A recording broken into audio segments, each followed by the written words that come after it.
আলা হযরতের এক মুরিদ একটা মাহফিলের প্যান্ডেলের পা দিয়ে যাচ্ছিলেন। হঠাৎ করে মাহফিলের প্যান্ডেল থেকে কেউ একজন সরকারে মদিনার সামনে গুস্তাখি করে বক্তব্য দিচ্ছিল। হঠাৎ করে আলা হযরতের সেই প্রেমিক আলা হযরতের সেই কথা মনে পড়ে সবার সাথে সাথে নাঙ্গে একটা ধারালো অস্ত্র নিয়ে তার কল্লাটা ডাইরেক্ট আলাদা করে ফেললো। এবার রক্তাক্ত শ্বাস নিয়ে আলা হযরতের সামনে গেল। আলা হযরত আজিমুল বরকত, আপনি বলেছেন দুশমন রাসূল দুনিয়াতে থাকার অধিকার নাই, আমি তাকে মেরে ফেললাম, এখন তো আগামীকাল সকালে অ্যারেস্ট করে আমাকে আদালতে উঠানো হবে, এখন আমি কি করব?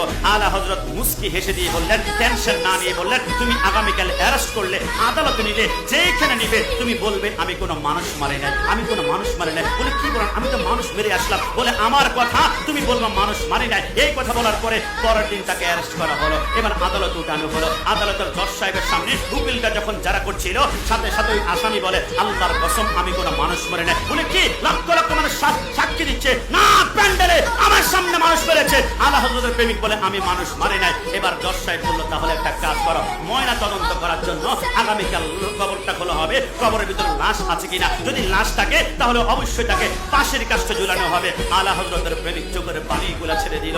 আলা হযরত আমাকে তো আগামীকাল ধরা খেয়ে যাবো, কবর খোলা হলে। আলা হযরত বলে, ইস্তেকামত রাখো, তুমি বলে দাও আমি মানুষ মারি নাই, আমি মানুষ মারি নাই। এই কথা বলে পরের দিন কবর যখন খুললো সমস্ত মানুষ ভয় পেয়ে গেল, হাওমা করে কান্না করে। আলা হযরতের আসে মুস্কি মুস্কি হাসে। আরে কেন মুস্কি আছো? আলা হযরতের প্রেমিক বলে, খোদার কসম যেই লোকটা রাসূলকে গালি দিয়েছিল তাকে মানুষ হিসাবে কবরে শুয়েছিল, কিন্তু কবর খুললে আমরা দেখতে পাই এটা মানুষ নয়, একটা জানোয়ার শুয়ে আছে।